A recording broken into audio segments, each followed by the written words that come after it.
Welcome to Dare, the show for innovators, entrepreneurs, and startup leaders who dare to shape the future. Your hosts today are Ned Hayes and Cecilia Mariani. Dare is brought to you by Darwaf, the superpower tech team that can make your vision a reality.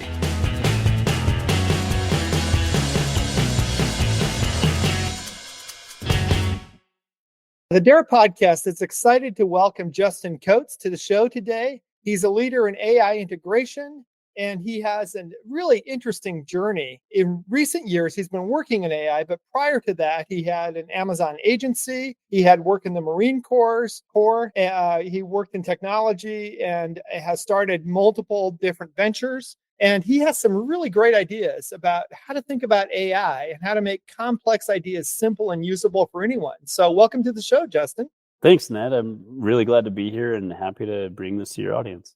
Well, the first big question is, what is your company, Neesh.ai? What's it all about? Yeah, Neesh.ai is all about education and AI literacy. Really, at this phase of technology and this new era that we're moving into with this technology that we have, there's a lot of questions that people have about how. How do I do it? What is it? Where does it fit in my business? I hear I'm going to get replaced by AI, or I'm going to get replaced by humans that are using AI. So where does it fit for me? And that's what Neesh answers. So we solve that problem for businesses and individuals. We have training courses that we do that teach individuals how do you use tools like ChatGPT in your job to get the productivity gains, the efficiency gains, and how do you actually use it and talk to it for your job specifically. And then for businesses, we answer that by helping their team and the employees integrate this technology. We help find gaps in their processes that off-the-shelf AI tools or other software might be able to solve. And we just kind of help them solve it and usher, the humans and the businesses along the process. So you're really an educational company in many ways, teaching people how to use these tools and how these tools fit into a workflow. Is that fair? Yeah, that's pretty fair. Yeah, we spend a lot of time just kind of teaching people and answering questions about the technology and the different tools. Yeah, so I bet one of the first questions you often get is, what is this stuff? And how do you explain it? I mean, AI famously is kind of a black box. You feed some stuff in, you get some answers back. And what happens in the background is a little bit of a mystery, even to technical people. So how do you explain AI in a nutshell? So the way to think about it, one is the term AI doesn't really mean anything, right? It's a buzzword and it encapsulates a whole bunch of things. And so in this new kind of uprising of the term AI, we're really talking about large language models because, ChatGPT, Gemini, Claude, Llama, these are all large language models. And this is kind of what's brought this new AI to the forefront of everybody's mind, technical and non-technical. And so what I like to do is I kind of like to break the veil on that. And then I really dive into just imagining it in your mind. So just imagine when you're working with a large language model like ChatGPT, just imagine that you're standing at the doorstep of the world's largest library that contains all of the knowledge in the world. And that's kind of, it creates a good image for people to kind of begin to understand and put some framework around, okay, this is a tool that has a lot of knowledge in it. Okay. Then the next step is, now how do you access the knowledge that you want to know about or work with? Because you don't want to work with all of it all at the same time. So that's kind of the route that we go, is I just paint a picture of, okay, it's this really big cup of knowledge that you can drink from, or this library that you're standing in front of. And how you start to work with it is just give it a narrow perspective and parse down its knowledge base that it's pulling from. And that's really right. So just to circle back to the top, you're really focused on generative models rather than like graph neural networks or other types of neural networks, reinforcement learning, transformers, generative adversarial networks. Correct. Those things are kind of not something that your clients or your customers are asking about. They're asking more about large language models and generative content. Is that correct? Correct. Yeah, so that would be kind of more on the technical side of things. We definitely skew more on the less technical side. Just helping, these tools are out here. Like ChatGPT dropped, Yeah. almost 2 years ago. Wow. And Now I feel old just hearing yeah, right? that. Yeah. And it opened the door to everybody to Mhm. use these tools. I mean, OpenAI has 200 million weekly users right now. That's a lot. That's a lot. So it's opened this door to everybody. And so that's the route that we took, was how do we really talk to non-technical, non-developers, non-programmers about these tools and get them to get the benefits that, developers have seen for years. Got it. Well, what kind of benefits are you seeing from your customers? Or rather, I should ask, what kind of benefits are your customers or clients seeing when they start to implement some of the tool sets that you teach them? First and foremost is productivity gains. Mm, We recently, I pull this top of mind because I recently had a testimonial come back from one of the companies that we trained, and immediately the CEO told me that every employee has told her that since our training, they've 2x'd their output.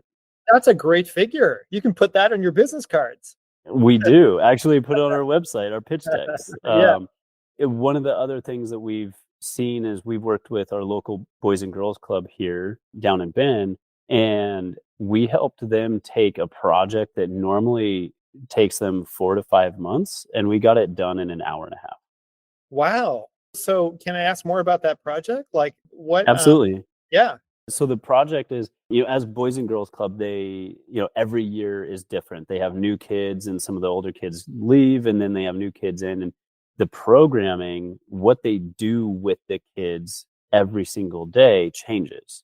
Hmm. It has to change every year. There's some things that can stay Right, right. But static, you have to but keep it fresh. If a kid is coming there right, every 3 years, you don't want every day to be the same, or every week, exactly. every month. Yeah. And so they go through this process where every year they have to redo their programming, and it's 12 months of programming. So you have 12 months, and then you have 4 weeks within that month, and then you have 5 days within each week that they have to create a program of what are they going to be doing with those kids. And it takes a lot of time, because just to figure out what you're going to do for 1 month is a lot of time, but adding in all the weeks and the days that they have to get very specific. At 10 a.m. we do activity B. At 11:45 we break for lunch. At 12:30 we're back for activity C. So it's For a every complicated single puzzle day, to put this all together. completely. Yeah. And so it takes months of just outlining the process, talking to the different directors and program developers. Does this work for your age group? Does this work for that age group? Can we have multiple age groups working on the same project? Where do we add field trips in? That kind of stuff, just back and forth. And so during one of our training sessions that we did with them, we took that process with one of their development directors, Mhm. and in an hour and a half, we had everything they needed. That's Uh, amazing. Yeah. yeah, it So, truly was amazing. yeah. So, as someone who's been working in this field and you have to come up to speed on new models as they're released so that you can inform your customers, what surprised you about AI? Do you have any surprises on a regular basis? It still surprises me that I can talk to about anything I want. Yeah. It's like even some of the simple stuff that still surprises me. There are updates that come out almost weekly with Claude or Gemini or ChatGPT or Llama, or now NVIDIA just dropped their language model.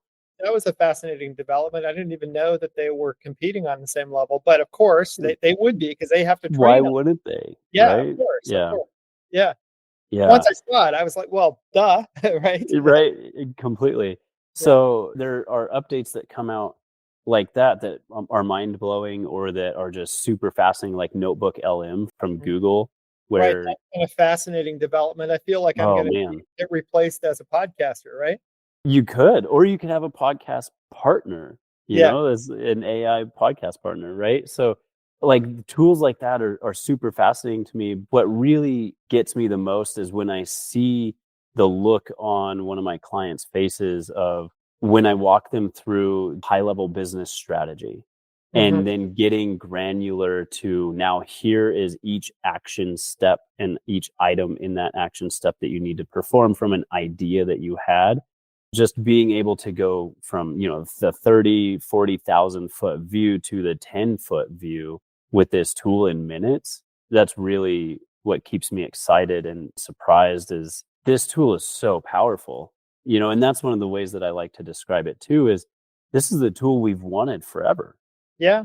Like it helps us with almost every part of our work, our job, our life. I use it in my personal life all the time, you Well, know? so now that we've sung the praises of AI, I need to flip it a little bit and ask, hallucinations are a problem. I mean, even when I hear ads for an AI engine, they'll say something like hallucination free, which honestly they can't really guarantee. So, how do you deal with explaining hallucinations to your customers? How do you Yeah. ensure that they are using best practices to ensure that they aren't using hallucinated data or data? Like someone I respect recently said, why do we call this hallucinations? If it was a human being, we just say they're lying. Yeah. Yeah. That's what I was going to say. That's one of the examples that I use to kind of break the ice and make this topic a little less scary, because when we start going down this route, it becomes very emotional for people and it's a really big topic. And so I say exactly that. I say, well, humans lie all of the time. Hmm. How do you handle that? Or when you're talking with a friend or a colleague or a family member and they're telling you some statistics or data or this news story or that news story, what's your process of verification? Yeah. You just innately believe them. Probably if you've built up trust over the years, but if you haven't, if it's a new relationship, you're probably questioning that information, right? Right. And Right. it's the same thing here.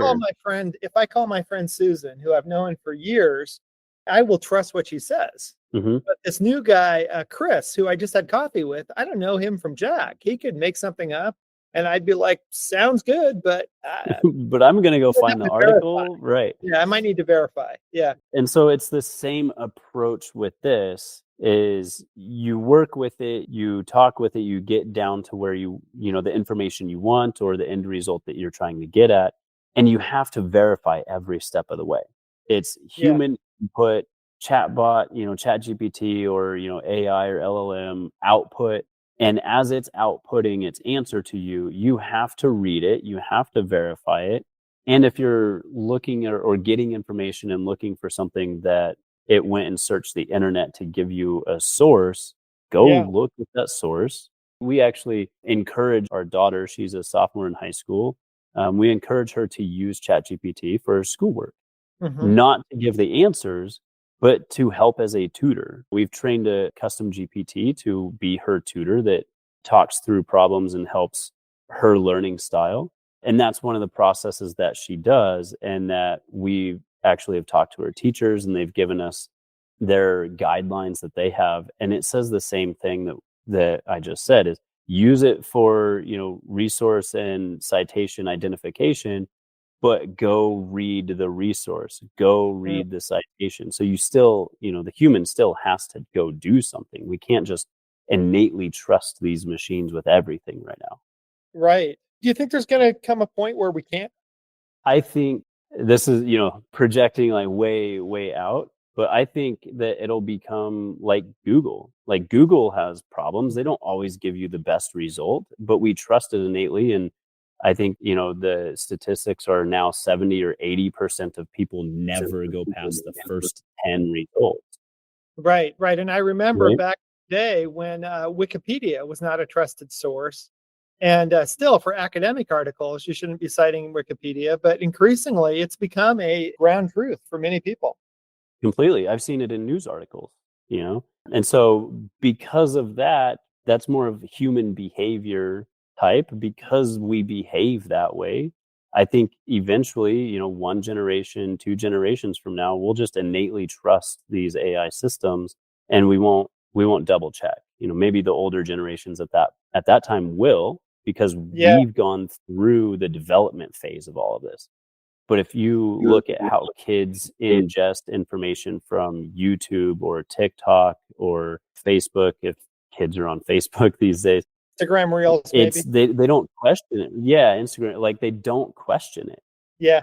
There's no questioning of it involved, and so I feel like at a certain point, right, wrong, indifferent, good, bad, we'll get to a point where we just innately trust these machines.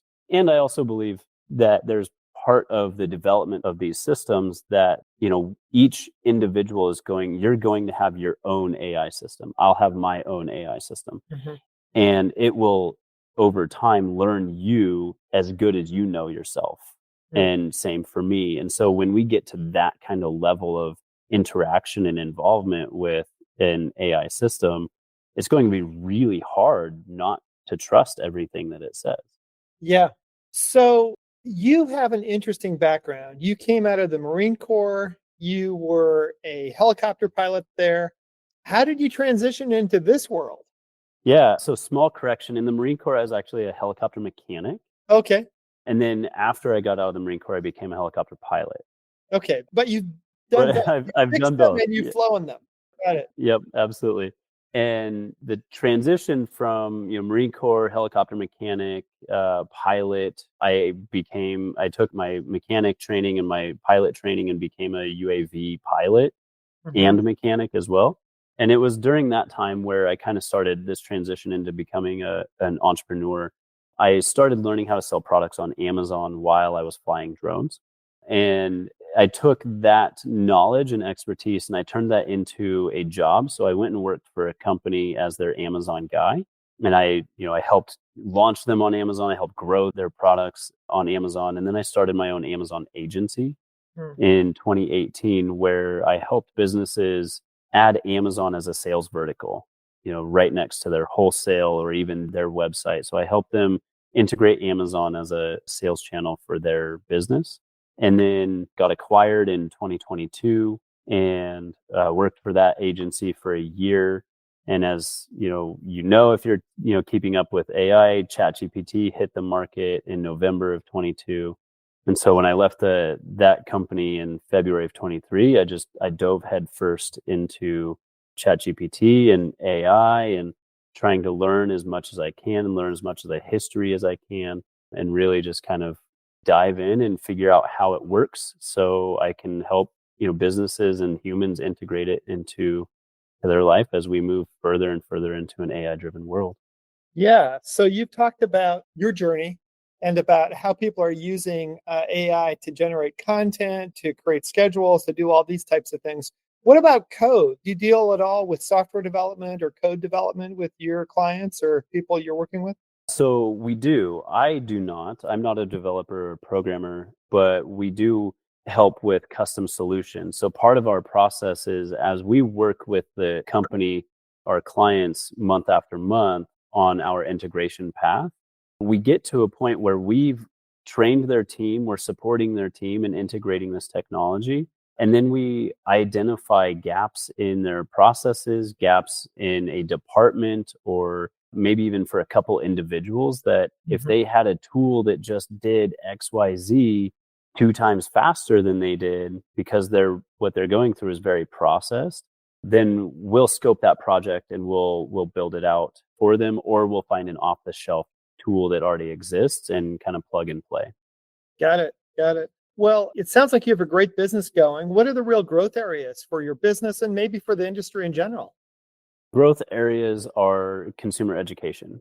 That's the biggest thing right now. The more customers, the more consumers, just everyday people become more knowledgeable on what these tools can do, Mhm. then the curiosity starts to open up and the walls, the fear, the, being scared of it taking my job, all of that starts to go away and people become more curious about what it is and how it works. And so for us, that's a big piece is just helping with the consumer education side.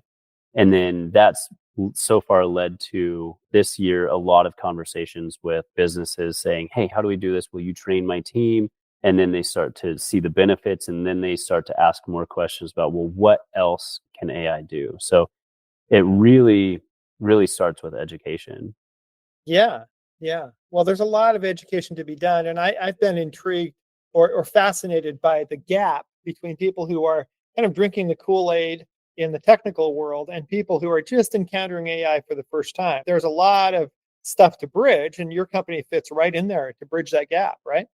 It absolutely does. And that's part of what we focus on and want to do with, with our company Niche is be at that base level and get to the point where when you hire a new employee in your team, they go through our training immediately. So now you, as the leader in your business, understand and know that every single employee knows how to use this tool appropriate for their job and for your business. Hopefully you have guidelines. We also help companies build and identify AI policies and guidelines.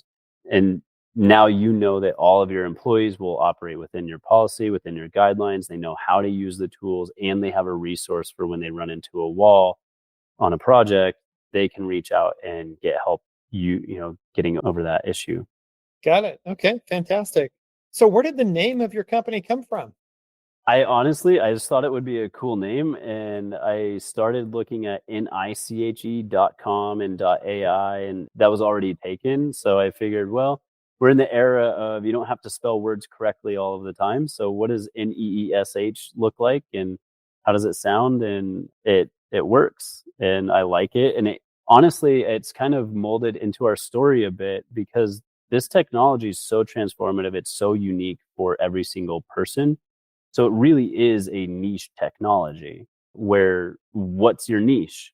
And the tool will work with that and with you in whatever you're doing. So it worked out really well, but there wasn't, I can't say there was a strategy from day one. Yeah. Well, it's working really well. How long has your company been around now? We've been out for a little over a year and a half. Okay. March of 23 was when we officially are founded. Got it. Okay. Well, our last question for this interview, Justin, is what do you dare to dream?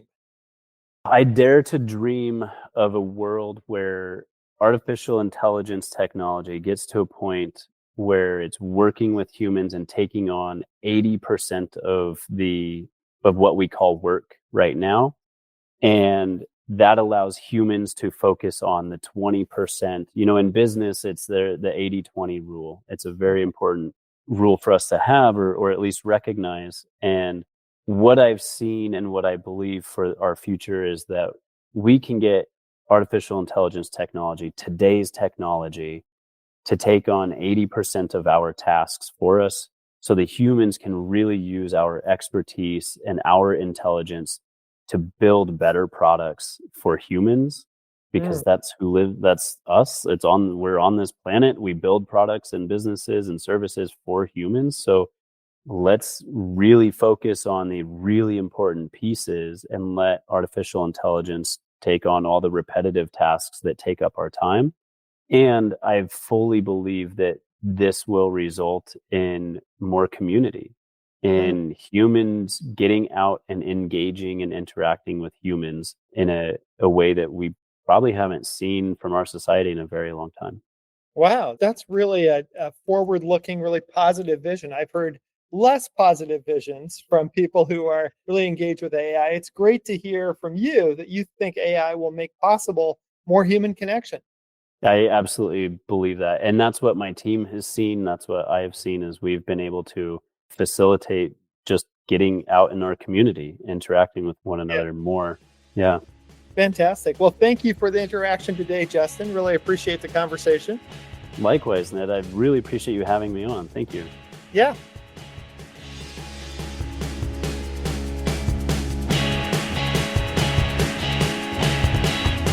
Thanks to our guests today for their great insights on Dare, the podcast for innovators, entrepreneurs, and startup leaders. If you'd like your story to be featured on Dare, just contact us at info@darwaft.com. Dare is brought to you by Darwaft, the tech team that can make your vision a reality.